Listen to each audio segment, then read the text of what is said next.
আসসালামু আলাইকুম। এবছর কেন জানি বৃষ্টি শেষই হচ্ছে না। সব সময় বৃষ্টি হয়েই চলেছে। আর এই বৃষ্টির মধ্যে মাঝে, মাঝে মিস করি গ্রামের পদ্ধতিতে সেই কাঠের চুলায় মুরগি রান্না। আজ তাই চলে আসলাম গ্রামের পদ্ধতিতে মুরগি রান্না করব। আমি মুরগিগুলাকে একটু হলুদের গুঁড়া, ঝালের গুঁড়া এবং লবণ এটা দিয়ে মেরিনেট করে রাখবো। আমি তো আর কাঠের চুলার ব্যবস্থা করতে পারবো না। চলে গেলাম সরাসরি আমার গ্যাসের চুলায়। চুলায় একটি মাটির পাতিল বসিয়েছি। তার মধ্যে দিয়েছি ১ কাপ পরিমাণ তেল। তেলের মধ্যে সামান্য একটু হলুদের গুঁড়া এবং একটু লবণ দিয়ে আমি মুরগির সাথে যে আলুটা দিব, আলুটা আগে একটু ভেজে উঠিয়ে রাখছি। এবার ওই তেলের মধ্যেই আমি যে মেরিনেট করে মাংসগুলি রেখেছিলাম, সেই মাংসগুলি ভেজে নিব। প্রত্যেকটা মাংসের পিস আমি খুব ভালোভাবে ভেজে নিব। মাংসের পিসগুলো যখন প্রত্যেকটা ভালোভাবে ভাজা হয়ে যাবে, ঠিক ওই তেলের মধ্যে আরো সামান্য তেল এড করে আমি এখানে দিয়েছি গরম মসলা, পেঁয়াজ। পেঁয়াজ এবং গরম মসলা খুব ভালোভাবে নাড়াচাড়া করার পরে এবার এখানে দিয়েছি আদা রসুন বাটা।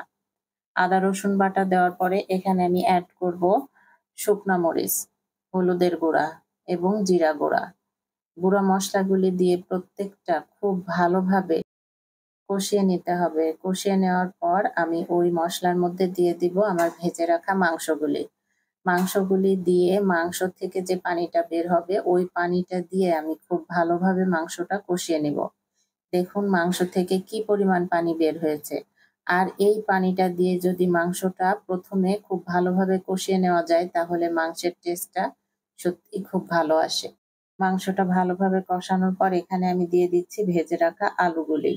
আলুগুলি দেওয়ার পরে এখানে সামান্য পরিমাণ পানি দিয়ে আমি মাংসটা খুবই ভালোভাবে কষিয়ে নিব। যতক্ষণ না ভালোভাবে সুসিদ্ধ হয়। এবার ঢাকা দিয়ে আমি মাংসটা সুন্দর করে কষিয়ে নিব। আসলে মাঝে, মাঝে গ্রামের রান্নাগুলি সত্যিই খুব মিস করি। কারণ গ্রামের কাঠের চুলায় মুরগির যে রান্নাটা হতো, লাল ঝোল, সেটা আসলেই অপূর্ব স্বাদের হয়। আজ চেষ্টা করেছি পদ্ধতিটা এক রাখার জন্য, কিন্তু গ্যাসের চুলায় আমি এখানে বেশ সময় নিয়ে মাংসটা ২-৩ বার ঢাকা দিয়ে, দিয়ে খুব ভালোভাবে সেদ্ধ করে নিয়েছি। যখন মাংসটা খুব সুন্দর মতো সিদ্ধ হয়ে গেছে, এখানে দিয়ে দিয়েছি ঝোলের পানি। এখানে আজকের মাংসটা আমি ঝোল সহ রান্না করব, এজন্য ঝোলের পানিটা একটু বেশি দিয়েছি। আমি মাংসটা নামানোর আগে এখানে জিরা গুঁড়া এবং গরম মসলা গুঁড়া দিয়ে শেষের দিকে খুব ভালোভাবে নাড়াচাড়া করার পরে মাংসটা নামিয়েছি। দেখুন তৈরি হয়ে গেল আমার মজাদার গ্রামের পদ্ধতিতে মুরগি রান্না। আশা করি আজকের পদ্ধতি আপনাদের ভালো লেগেছে। ভালো লাগলে লাইক, কমেন্ট, শেয়ার দিয়ে পাশে থাকবেন। আল্লাহ হাফেজ।